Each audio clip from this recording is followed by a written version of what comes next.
Rain hammered the Atlanta streets, turning every bus shelter into a flickering mirror of neon and fear. At 8:37 p.m., Danielle Moore, a 29-year-old medical lab assistant at Grady Memorial, huddled under the plexiglass shelter on Harper Avenue, clutching her tote and paper bag of oranges. She was tired, soaked, and thinking only about getting home to reheat leftover soup. Then the police cruiser rolled up. The passenger window slid down. Officer Tate leaned out, voice flat and practiced. "Evening, ma'am. ID, please." Danielle blinked. "Evening. I'm just waiting for the bus."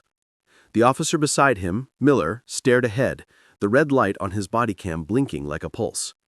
"Didn't ask for your story," Tate said. "Asked for ID." Danielle handed it over with trembling fingers.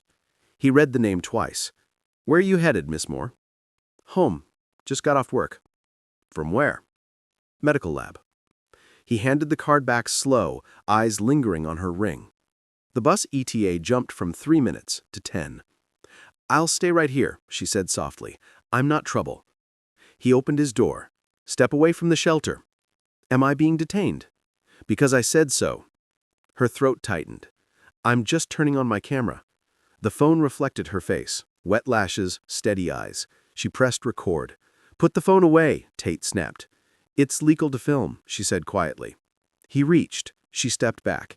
His boot hit her thigh hard enough to fold her. The phone spun into the puddle, recording light blinking red, indifferent as rain. "Stop resisting," he barked. She gasped, palms scraping concrete. "I'm not." From the crowd, someone shouted, "Hey man, chill." Officer Miller barked, "Back off before you get charged too." Her tote spilled, oranges rolling like small suns. She tried to grab her inhaler. Metal cuffs bit into her wrists. At 8:41 p.m., 3 blocks away, Special Agent Carter Moore, Danielle's brother, stood in a fifth-floor FBI conference room reviewing case files. His phone buzzed. "Agent Moore?" The voice trembled. "This is Mrs. Alvarez, from your mom's church. They hurt your sister. Bus shelter on Harper and 12th. I called it in." Carter didn't ask which they. He didn't say, "Are you sure?" He was already moving. The rain hadn't slowed when Carter entered the 7th Precinct lobby. He was soaked, but calm, the kind of calm that makes people nervous. He slid his badge across the counter. "I'm here for Danielle Moore." The young desk officer hesitated. "She's being processed." "For what?"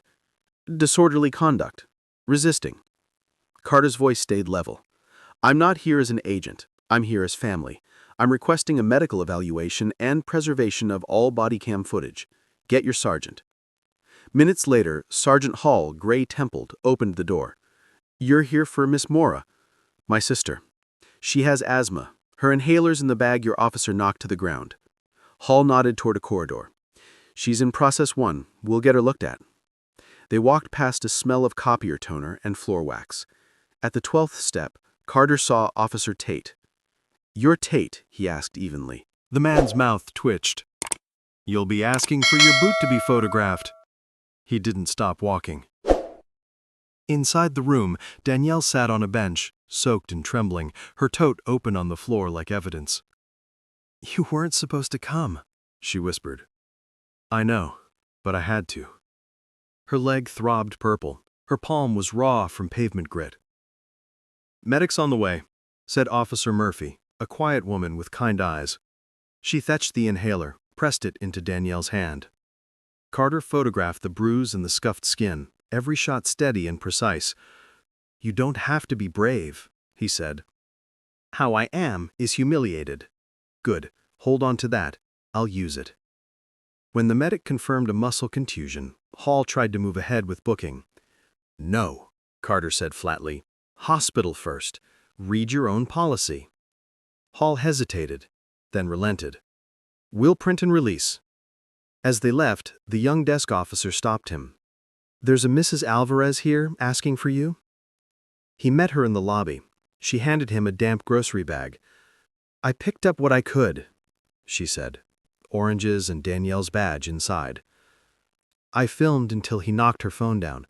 I got some of it." He nodded. "Airdrop it." The footage hit his phone. Rain, shouting, the voice, "Put the phone away." He uploaded it to a secure folder, before his heart finished the next beat. "You did good," he told her, "and thank you for calling." By dawn, Danielle lay in an ER-curtained bay, bruise blooming dark against her skin. Carter stood beside her as the doctor spoke. "No fracture, just pain." He texted their mother. "She's okay.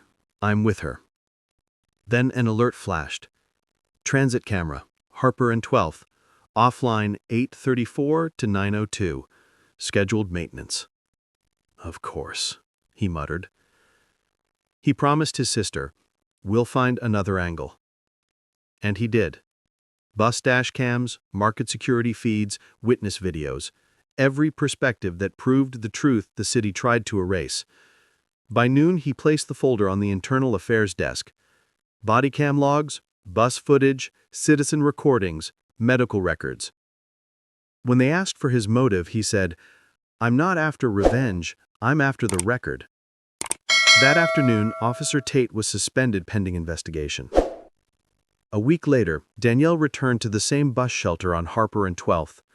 The city had replaced the shattered ad panel. A laminated sign gleamed.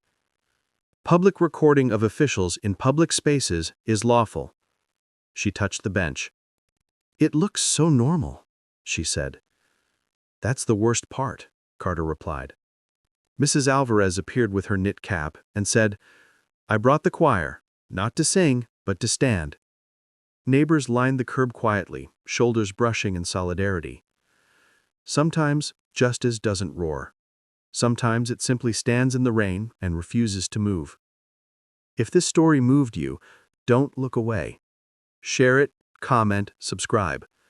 Because silence protects abuse, but truth protects us all. Subscribe to True Crime Files TV, where truth speaks and justice listens.